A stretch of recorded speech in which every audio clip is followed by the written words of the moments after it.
Hello and welcome back to goldstocktrades.com. Today we have a new and special guest with us, Dan Blundell. Dan is CEO of Nano, which can be traded as NNO on the TSX Venture, and it also could be traded as NNOMF on the OTC. Thanks, Dan, for being here with us today. I know it's been a busy time and you just closed a major financing, but thank you so much for being here with us today and discussing battery technology and Nano One materials. It's a pleasure, and thanks for inviting me. Dan, this year we've seen a real transition away from carbon-based energy, and there's been a lot of discussion, especially with the BlackRock CEO, Larry Fink, when he made news in a letter to clients in which he talked about sustainability and about climate-integrated portfolios. And we've seen now this interest coming back into the sector, especially on what you guys are working on, which is building better battery material, making the batteries and the materials, changing how the world makes battery materials. So talk to us about what's been going on in our sector in 2020. Well, 2020 came with a remarkable kind of shift in sentiment. You could see signs of it before that, but really coming right into the beginning of January, we started to feel this sentiment that you described, the BlackRock sentiment, and that's this, there's a good portion of a big portion of these funds is being allocated towards environment, sustainability, climate governance type of investing. And what we found is certainly in our shareholder base, in our network, we started to see a great level of interest in coming into our space. I think this money that's out there, this pool of money, whether it's big capital or smaller capital that we can access, is looking for places to invest, and there's not a lot of public vehicle markets, product out there. And so Nano One is certainly, there as a public vehicle to invest in, and of course, as a battery materials company, we fit kind of square and central in this whole ESG theme and clean technology theme. But you don't have to look very far. Another Vancouver company that everyone knows, Ballard Power Systems, Plug Power, which is now in the U.S., but it's an ex-Canadian company as well. Tesla, of course, they've all benefited from this surge of interest in the whole ESG space, and so we felt that very, very early on in January, and that's when it led us to sort of pull the trigger. We've been out trying to figure out when to pull the trigger on a financing, and it became very obvious right away. A lead order that we got in mid-January led to $5 million the next day, and led to 10 within 4 or 5 days. And by the time we had our first meeting, we were oversold, and we ended up closing an $11 million financing in a matter of a week. It was pretty remarkable. It certainly is remarkable, and this year you've done an excellent job with being able to raise this money. But talk to us about the innovation that Nano One has, and for people that don't understand battery technology, these coated nanocrystals. Talk to us a little bit about, from people that are new, what you guys have worked on, and why maybe you've been able to do these deals with top end users. So, from a technology side, and with the risk of going maybe a little too deep, but cathode materials, which is one of the electrode materials that goes in the battery, you've got your positive and negative electrode materials. So the cathode is basically it's a black powder that gets smeared onto a piece of foil. And when you talked about nanocrystals or coated nanocrystals, what we're talking about is the little tiny powder crystals that are in that powder that get smeared onto the foil. That foil is either rolled into a cylindrical cell or folded into a flat cell like you might have in the back of your phone or your laptop. And so they come in different configurations. But basically, you've got a sandwich of foils that make the battery operate, and lithium goes in and out of that cathode material to make the battery function. And what we've managed to do at Nano One is develop a platform for making these powders. It's a platform technology, and it'll take products like nickel, manganese, and cobalt and lithium, or lithium, iron, and phosphorus, and make a composite ceramic powder out of it. It looks like coffee grounds at the end of the day. There's nothing overly remarkable about what it looks like, but that material is what allows the lithium to go in and out as you charge and discharge the battery. And where we are unique as a company is we decided to make high surface area, fast charging nano crystal materials with a protective coating around them, and that protective coating stops the side reactions with all of the other chemistry inside the battery. And the objective is to make these things longer lasting and more durable. A more durable battery means you can charge it faster. A more durable battery means you can squeeze more range out of it on a day-to-day basis. And those, of course, are the two driving factors for electric vehicles. Dan, I know that you've been working on the Nano One demonstration pilot plan for a couple of years. What's the next steps for Nano One? What are some of the goals in 2020? So obviously the financing we just brought in is very valuable to us. Maybe I'll just kind of mention one other thing because it's kind of impacted by this. We also last year announced a $5 million grant from the Canadian government, and this is non-dilutive, non-repayable monies, and that $11 million actually unlocks that $5. So effectively, we boost our treasury to about $15-16 million, kind of in that range, and that gives us 3 years runway, maybe even more. What we're going to focus on in 2020 is scaling up our piloting capability, and that would be to be able to make larger amounts of material for evaluation. So taking some of these coated single crystals that I talked about before that we've developed at the laboratory level, and then moving them up into larger volumes so that we can de-risk it for partners like ours, like Volkswagen and Pulit in China, et cetera. And so part of that is just scaling up our operations, moving to a slightly bigger facility, increasing the size of the lab, putting a few more PhDs on staff, et cetera.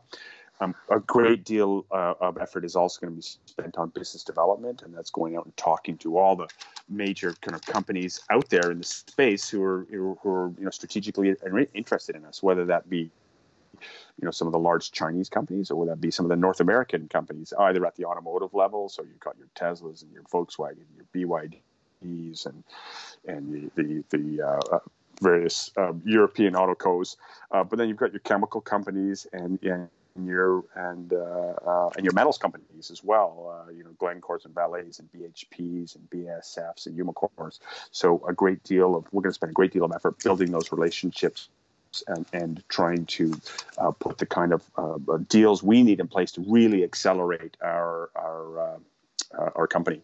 And those are really the two main objectives: scale up, and then use that scale up to drive some formative deals with either at the automotive level or down at the chemical level. Today we're talking with Dan Blondell, who's the CEO of Nano One Materials, which could be traded as NNO on the TSX Venture. They just recently raised a significant amount of money, $15-16 million in the bank, which will allow them to run for 3 years. They're scaling up their pilot. Dan, let's discuss. You mentioned some very important companies such as Volkswagen, Pulit, Saint-Gobain. For people, Volkswagen we're all aware of, that they're trying to compete with Tesla and make some planning on 22 million electric vehicles. But talk to us about some of the partners and some of the relationships that you've developed over the past couple of years that we've been following you guys. So yeah, obviously everyone knows who Volkswagen is, and we brought them in as a partner in June of this last year, and we're actively working with them on developing high energy density materials for electric vehicles. Batteries, so improving the longevity and the durability of the material, as I mentioned before. Pulit technology we announced a year ago, and they're a large Chinese producer of cathode materials, and we're working with them more at the plant level. So we're designing next generation manufacturing capability to be deployed as they scale up all of their cathode manufacturing for industrial applications. So these would be cathode materials that would go into an electric bus, or into grid storage, or into fleet vehicles, or into very, very kind of low cost electric vehicles as well. And that's what's known as lithium iron phosphate. It's actually a very big part of the market. It doesn't get a lot of attention because it's not in the consumer electric vehicle side of things, but it's a very big part of the market. We feel it's very, very important.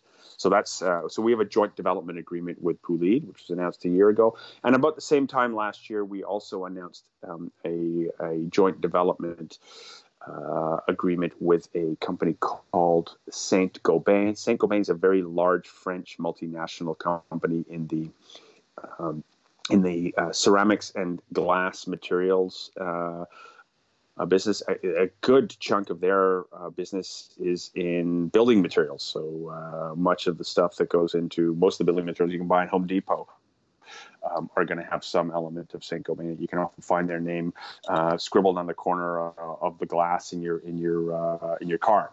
They're a very large sort of multinational player, $45 billion company, and we're working with them on the formation of these ceramic materials in the final stage of manufacturing, where it all gets cooked in a kiln, a high temperature furnace. And we're not looking to be cathode. They're not looking to license the technology. We're looking to co-develop the firing process to make it better and more efficient. So that's the partnership we have with them. And then we also have another half dozen unannounced partnerships. Some of them are with large chemical companies, and some of them are with the automotive peers of Volkswagen. So take your pick of sort of European or global automotive OEMs who are making the shift and the transition into electric vehicle space, and looking to us for technology that'll give them an advantage.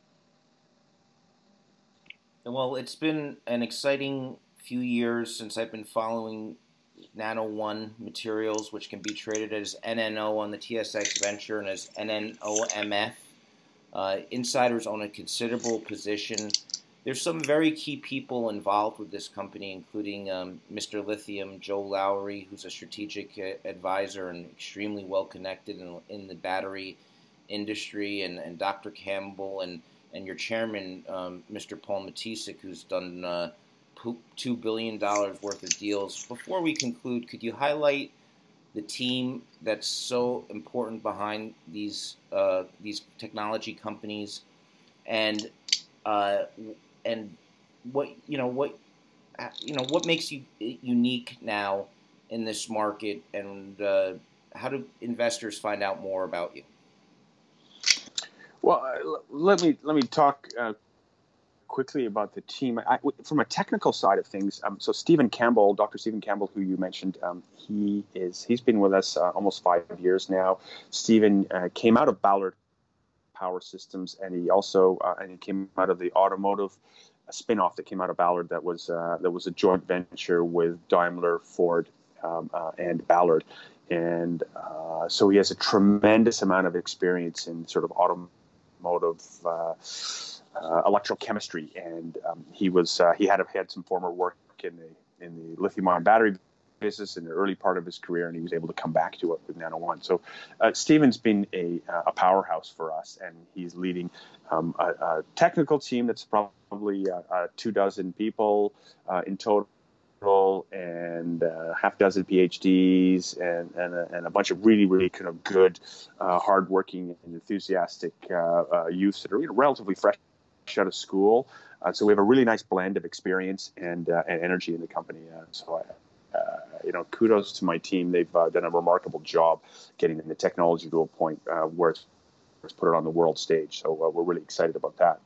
You also mentioned our advisor, Joe Lowry, and our chairman, Paul Matisek, both of whom bring tremendous amount of experience in the lithium and the energy metal space. So Joe, of course, bought and sold lithium China and Japan for a dozen years, and really knows all the players. Paul Matisik has bought and sold a few lithium companies and uranium companies, and is a wonderful asset at the boardroom table when we start to negotiating with all these big multinational players. So those guys are really good powerhouses for us, and as this technology catches on in the marketplace, they're going to be tremendous assets.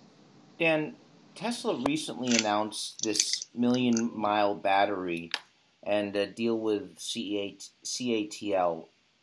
How would that impact? How can Nano technology help with that? So it's interesting you ask that. The million-mile battery was based on really impressive work that came out of one of their researchers in Canada at Dalhousie University, demonstrating that if you use these kind of single crystals that we talked about earlier, that those single crystal cathode powders can lead to a battery that lasts 4 or 5 times longer, so much more durable battery. And that's kind of where this kind of idea of the million-mile battery comes from. And obviously, if you can make the battery more durable, as I said, you can charge it faster and you can deliver more energy on a day-to-day basis. So that's a total game changer, and we happen to have the intellectual property and the patents in place to make a low-cost version of these single crystal materials. So for us, it's played very, very well into our playbook. And then the recent announcement last week about Tesla and CATL is also very interesting, because they're talking about changing their battery chemistry in China to use lithium iron phosphate as the chemistry, and it allows them to go to a lower cost and possibly a lower range battery, but it's actually well suited to the Chinese market. And the work we're doing with Puleed, for instance, is on developing a low-cost way of making this lithium iron phosphate. So it plays very well, again, into our playbook, and plays very well into the strategy that we kind of put in place years ago to work on both of these things. Overarching all of this is the notion that Tesla and everyone in the world is trying to thrift cobalt out of lithium-ion batteries. So whether it's Tesla's existing stuff that is mostly nickel, a little bit of manganese, a little bit of aluminum, or a little bit of cobalt, or the rest of the industry, whether it's the lithium iron phosphate, which has no cobalt in it, or some of the next generation materials that we're also working on that have no cobalt in it, lithium, nickel, and manganese. They want to get rid of cobalt because it's expensive. It's hard to get because it's 60% of it comes out of the Congo, so there's a bunch of supply chain risk, and it's just seen from an ESG point of view, it's seen as a troublesome material. So all of these are sort of overarching themes that are driving the direction of the chemistry, and Nano recognized this years ago and positioned all of our sort of product and technology lines to go after that as well. So we feel very well positioned, and obviously Tesla's moves in these directions get a lot of press, and it really validates our strategy. So we're very encouraged by it, and it's led to a lot of incoming calls from most of the world's players on the world stage. Dan Blondell, CEO of Nano Materials, which can be traded as NNO on the TSX Venture and as NNOMF on the OTC. You can get more information on Nano by going to their website at nano1.ca, and you can call them at 604-669-2701 to get more information. And thank you, Dan, for being here with us today, for giving us an update on some recent developments with the company of securing that financing, and for all the update on all the advancements you've made in the past couple of years and what we should look forward to in 2020. Great. Well, thanks, Jeb. It's a pleasure being here.